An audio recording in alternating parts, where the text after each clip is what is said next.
most revolutionary products to hit our culture in our modern day is, of course, the smartphone, with all the applications and the many features of the phone to make our lives easier.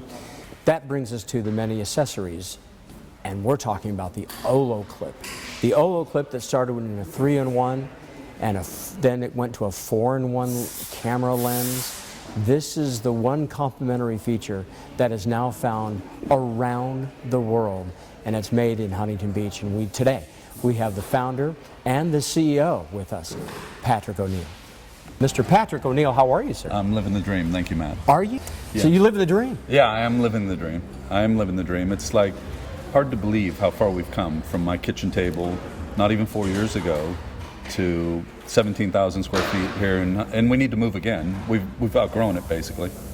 We're out of office space. We need to hire more people, and it just keeps going. And we've got something like 50 people working for us. But it had to start with a love of photography. Weren't you a photography nut? I mean, a hobbyist and all that? No, it did. It did. I come from a family of photographers. I love taking pictures.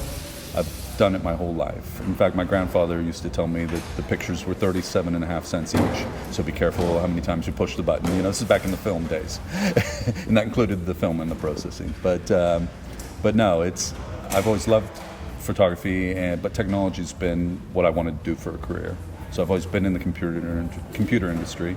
I started off in IBM clones and then moved into storage, hard drives, then moved into mobile about 15, 16 years ago. So I've been exclusively mobile since then. And the smartphone era has changed the world, as you said. And it's, just seeing when they came out with cameras, thinking, I would like to put lenses on that like we do on our big cameras, but how do you elegantly mount the lens? So I just let that germinate, let it percolate for a few years, and then finally came up with an idea on how I could do it. Mortgaged my house, got a home equity line. You did the whole thing? For $200,000, and I thought if it doesn't work out, we can go live with my parents. They also live in Huntington Beach. They're lovely people.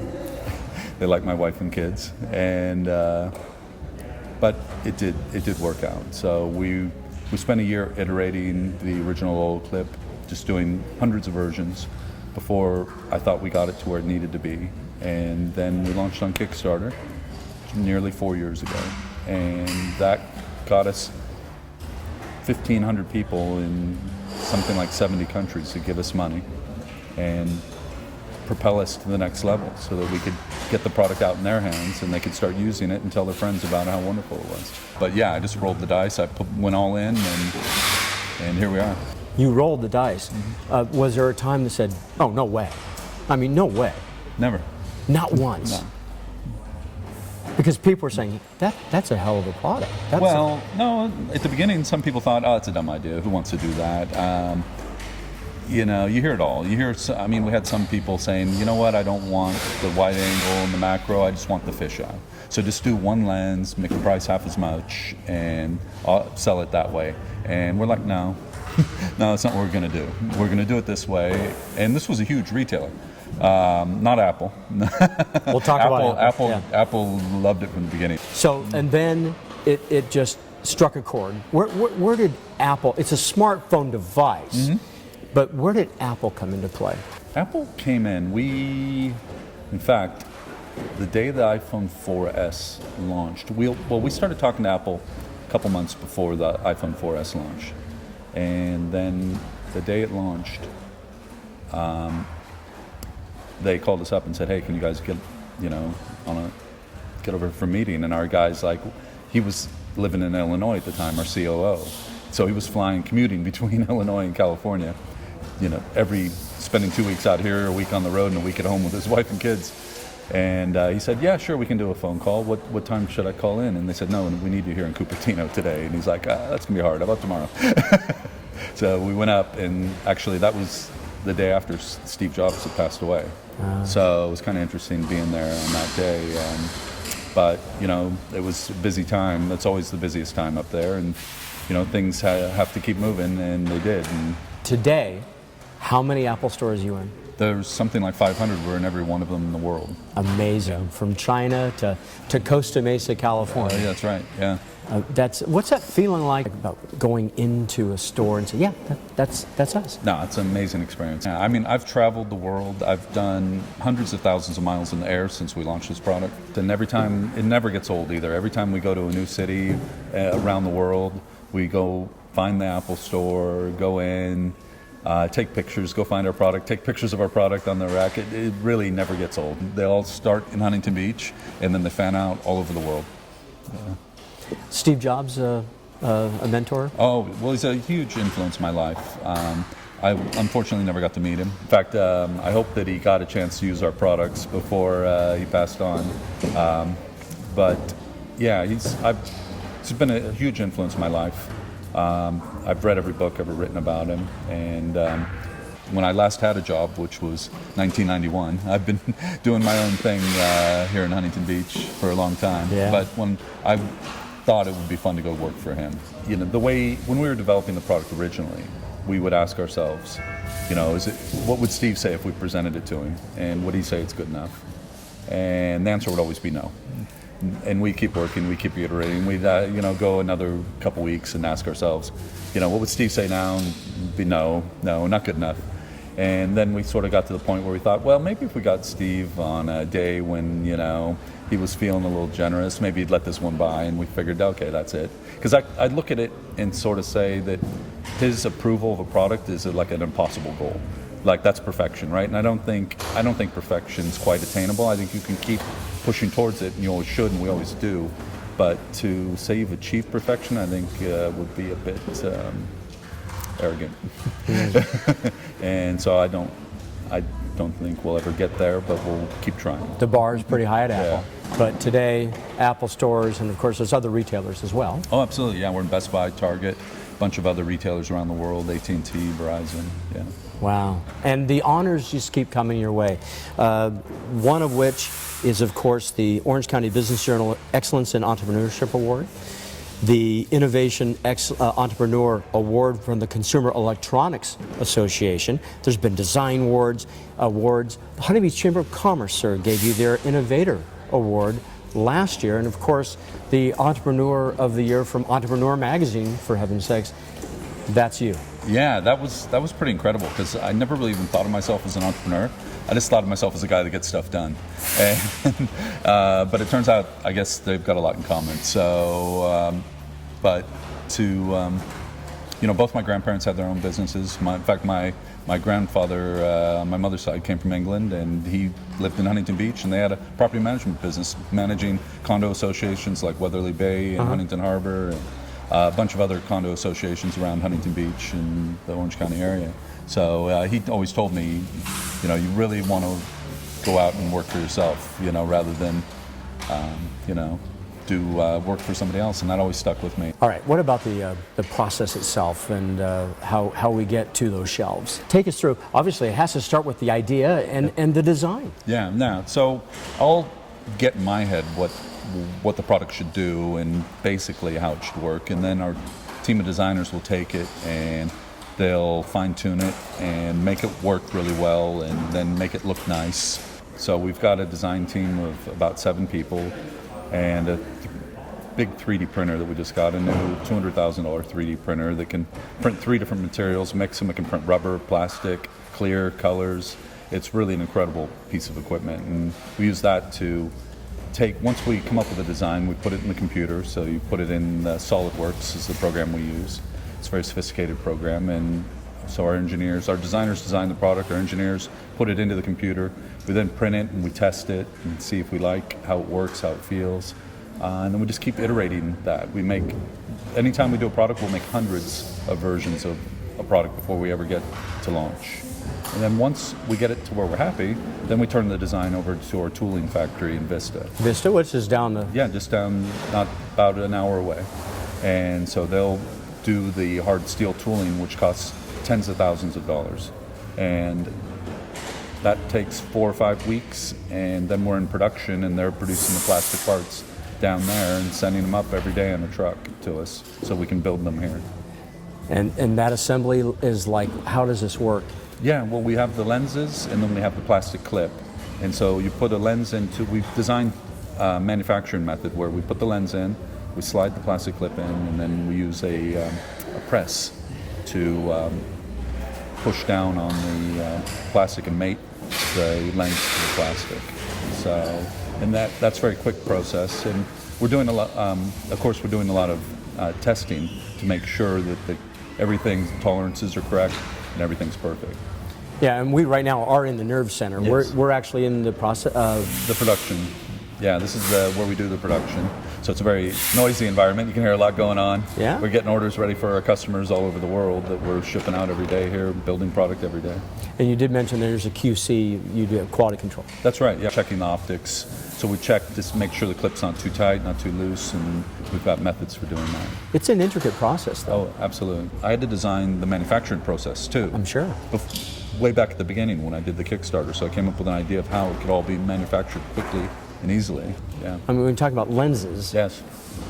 Yeah, I mean, the product is very small and it looks very simple, but there's so many fine details that have to be perfect for this thing to operate properly and make sure the image quality is where it needs to be. We have to come up with all these ideas. Right, you're moving with the times. Yeah, so we just keep, as Apple keeps making their iPhone better and making their cameras better, we keep pace with them by making our products better. It's going to continue to change, and I mean, I look at that as being fun. You know, I think some people are like, oh, aren't you so upset that you have to make a new one whenever Apple comes out with a new device? And I'm like, no, it's fun to meet that new challenge. You know, I look at it as it's an opportunity to improve the product. It's an opportunity to push ourselves and see, you know, how can we make this better? What other innovative ideas do we have? Yeah. So we just march with them into the future. And you march pretty much around the clock, it seems like you do here. So, and now today you have examples of what people are using your clip for, examples of people around the world.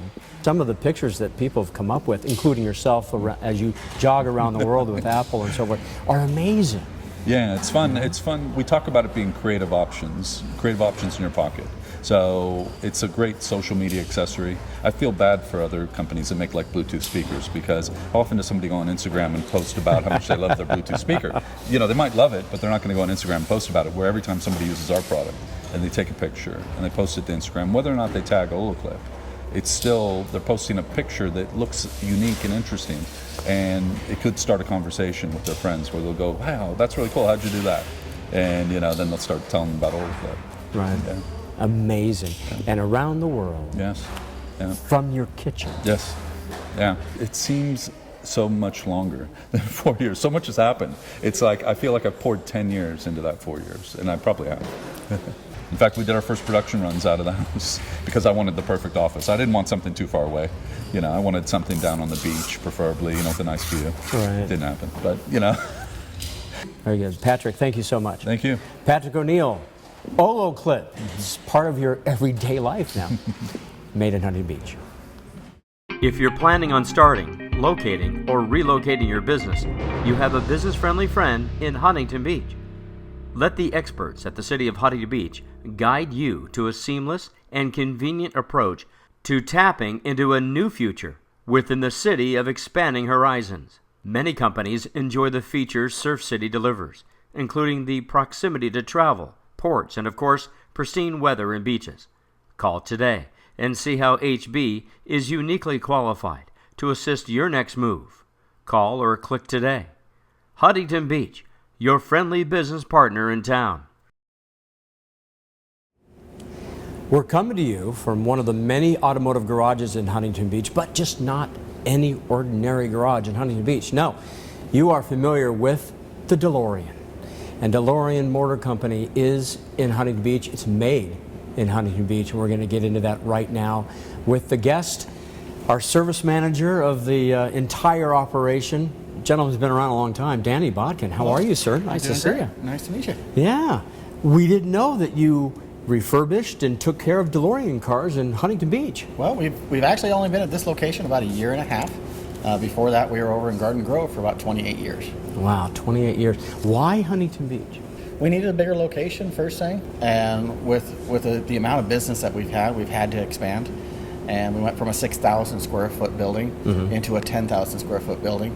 And we wanted a nicer area. I mean, Huntington Beach is just a beautiful area, and it offers a lot of automotive support. Honestly, there's so many automotive things down here that it's unbelievable. If you look in the little dark corners of Huntington Beach, there is so much made here, and so much support for wiring harnesses and parts that I need to get made.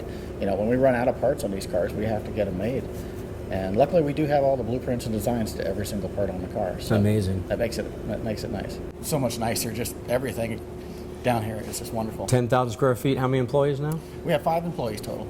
Okay, and they kept pretty busy, I guess. We keep busy. Yeah, there's about 20 to 30 cars here at any one time for repairs or restoration. Well, let's talk about that. Let's talk about the DeLorean car itself. Now, back in the day, 1981. Correct. Right? 9,000 were totally made in its history. That was 9,000. Why only 9,000? Well, the company was planning for many more. 30,000 was the number of this model that was supposed to be made total. But John DeLorean, you know, it was a first-year car and ran into all the problems that a first-year car runs into. Right. As far as I know, this thing still holds the record from blueprint to production than any car in history still. But he had a lot going on, and he was able to build 9,000 cars. But with sales, you know, going up and down, weather back east where he couldn't get cars back east, the problems that he had down in Ireland, he just couldn't keep the company going. Amazing. Yeah, and that's part of the background. Of course, he was from Detroit, Correct. Michigan, old car executive, car guy. The passion he had for this model, this invention of his, carries on to how many owners today? I would say there's probably 6,000 or 7,000 left in the world today, which is a pretty good number. Wow, that is. But I go back to the original day it came out, where I fell in love with it the first day. And you actually own, you've owned 3 of these? I've owned 3 of them so far, yeah. 3. Well, what's the fascination with the DeLorean and yourself? I've always loved the car. I can't explain it. You know, it's a futuristic car. But I remember sitting in the showroom floor when it first came out in '81. You know, my dad was buying a Ford Bronco at a dealership, and they sold DeLoreans too. And just always dreamed about having one. And you know, when Back to the Future movie came out, also that set me over the top because it was such a great movie. Oh yeah, we're going to talk about that. But what made the DeLorean so special? I mean, long before the movie, long before Back to the Future, what made a DeLorean a cool car to own? The gull wing doors have to be the first thing you automatically think about when you talk about a DeLorean. The uniqueness of them, and the stainless steel. It was probably one of the most anticipated new cars that was ever to come out. John DeLorean did a lot of press with the car in the beginning, trying to get everybody to get excited about it, and came out to Hollywood, and he knew what the Hollywood crowd would do when they saw the car, and you know, it was just everybody wanted to see this beautiful new sports car that this Maverick, and honestly what we like to call him too is the father of the muscle car, because he's a guy that brought out the GTO with the big engines and Trans Ams and things like this. He started the whole muscle car era. Yeah. So they really were anticipating, you know, what kind of car is this guy going to come out with, and he came out with the DeLorean. Your experience goes back to Universal. I mean, you actually went back. They're going to make, I think, a Back to the Future 4 Yes. or something. What happened with that? They were planning to make, back in 2001, they were planning to make a Part 4. Universal, you know, we had a nice little shop in Garden Grove. We were working on DeLorean, so they wanted us to restore the car and get it running and dependable again so they could shoot a Part 4. This was about the same time where I bought my very first DeLorean, and I was restoring it. And after working on the Back to the Future car, it changed my life, really, because now I love the Back to the Future cars and make them and all that kind of stuff. So that day really changed my life. I'm a mechanic by trade most of my life, so you know, love tinkering with machines and things like that. So just, I don't know, it fits everything that I love about cars. But unfortunately, they didn't do a Part 4. They shelved the idea and it never got made. But it was nice to get the opportunity to actually work on the original car. And because of your own experience with the DeLorean car, you've met the stars, you go to car shows, you do all these things and continue to do them today. Oh, correct. Yeah, I've done a few gigs with Christopher Lloyd and things like that, and I've met most of all the stars in the movie, except for Michael J. Fox. I still haven't met him yet. And I hear the story is that he didn't like the DeLorean. He found it cumbersome. He did inside. He hit his head. You know, there's a whole bunch of stuff inside. So you hit your head, and cutting his hand on the wire ties that are inside and things like that. If you even notice in the movie, Doc Brown hits his head on the door, and it really did happen quite a few times. especially when they iced up the car. If you notice, they iced up the car, and these things have gas shocks on the doors, and gas shocks don't like cold. They become kind of useless, so the door wasn't able to stay up.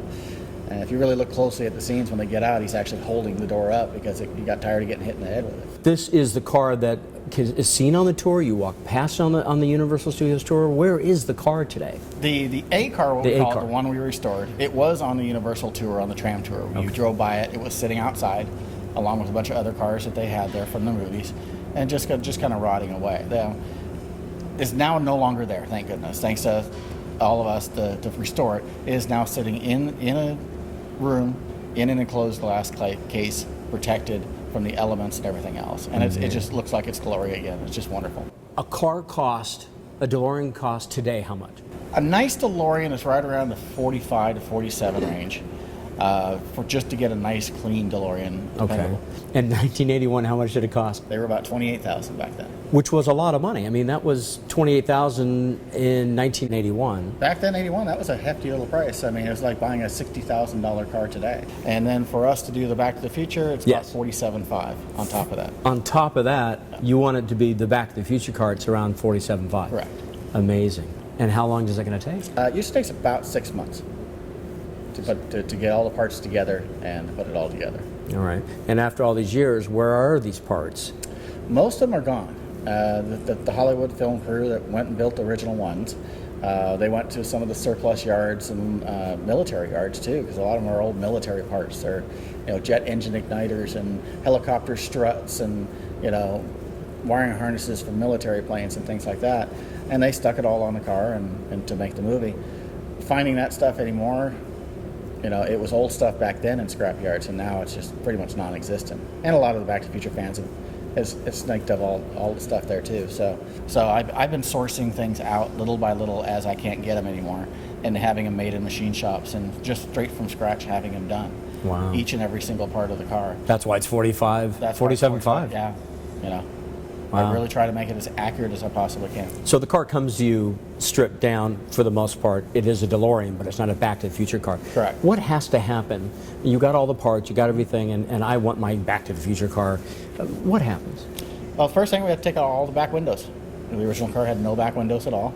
It just had a bulkhead in the back where the back window was, and no windows on the side, and no more sunshade. And the differences with that, when we build them here, we build them to drive. We build them to be sealed. The original car was a lot of things just put on and screwed in and things like that really wasn't quality to have a nice, dependable driving car. So I go one step farther and nutsert everything, seal up everything, and make sure that car can drive in a hurricane if it had to. Because it's different from movie making and real life driving. It is different. There's movie props, and then there's something in real life that you can go and go drive. get your smog check. And go get your smog That's check, right. yes. Okay. And then you're going in the interior and ripping a lot of the interior out, so you can put the back wall where the flux capacitor goes and all the lights and gizmos that would work. We'll actually put sound systems in the car so you can play Back to the Future music at shows.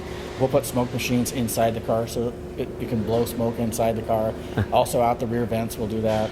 And we light it up too. We light it up for show. We'll light up the whole bottom of the car in the vents and all the special effects inside. And the time circuits also. I mean, they're just like the movie. You can actually program in your destination time. Everything that the movie shows that it does, these cars will do. What? Everything? Everything. Except for flying in. I'm working on it. I was going to ask you about the flying. Absolutely. What is part of the process that is like the most time consuming? And probably the owners have no clue about how to put one of these together, but what would be the most time consuming part of this? Wiring. Yeah, just wiring everything up, depending on what people want. And I've been adding little things more and more. Time circuits that actually program in. You can program in your destination time. So you try to make it safe and right too. And safe to drive, waterproof. The original car was not waterproof. A prop car is a lot different than what a car like I would build, because I want a car that you can depend on. It's not going to rattle around. That's going to be sealed, and just dependable for you. How many miles per gallon does a DeLorean get nowadays? A DeLorean is pretty good. It gets about 28 miles to the gallon. 28 miles? Yeah. Yeah, I think that would be one shocking feature of that car. Yeah, it actually gets really good gas mileage. It's a nice little sports car. Yeah, I mean, besides, if the movie never happened, What would have happened to the DeLorean car, do you think? I get asked that, and I still think it'd be an iconic car. I think it would still be a collector car. I don't think it'd all be as popular as it is now. You can't drive down the street without anybody, smiling and waving at you and taking pictures and honestly following you home sometimes with the Back to the Future car. As much as it is today, as much as everybody knows about it, no. Without Back to the Future, I don't think you would have seen that. But for car collectors and car lovers, I think it would still have been an iconic collecting car. Whether or not I would be here, today doing this if it wasn't for, Back to the Future and what everything was about that, I don't know. But it would still be around. It would still be a love car, I believe. A love car. Yeah, kind of like the Mustangs of the old. Yeah. And it's just another a collector's item. Correct. It just happens to be, you can make it a Back to the Future car if you want, You're right. Or just keep it a stock DeLorean. And even just driving a stock DeLorean down the street, you get people waving at you and wanting to take pictures of the car. It's just, I always call it a DeLorean, a smile maker, because everyone smiles when they see it.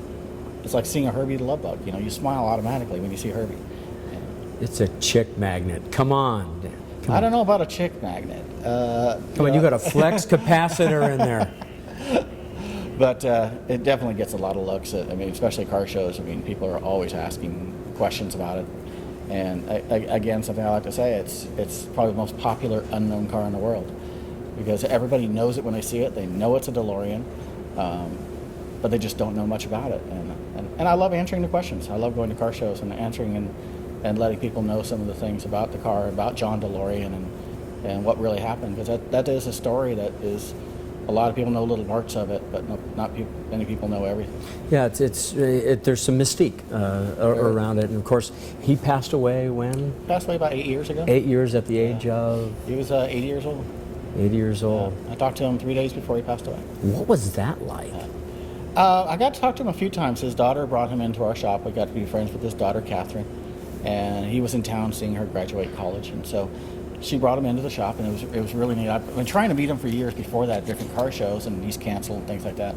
But finally got to meet him and talk to him. He's a very personable, very nice man, very knowledgeable man. He was a car guy. He was like guy. that vintage person that would be a car guy.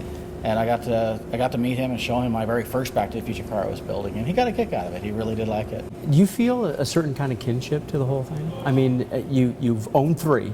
You met John DeLorean, and you went back to the future, literally to Universal, and said, "Hey, let's do this." And it's the American dream, and it's every car lover's dream, and that's probably why I'm so hooked into it. Well, we are going back to the future a little bit, aren't we? We are. So very good. Danny, thank you so much. Thank you. Let us just come in and say, the DeLorean is alive and very well, made in Huntington Beach. Well, as you can tell by today, there's a lot more to Huntington Beach than our beautiful surf and sun, but a city that offers a diverse and dynamic light industrial economy. It is, therefore, the strength of our makers, the molders, the innovators, the distributors, who in turn create the job opportunities while supplying the much needed and exciting products found around the world. Made in Huntington Beach. I'm Matt Liffring. We'll see you next time.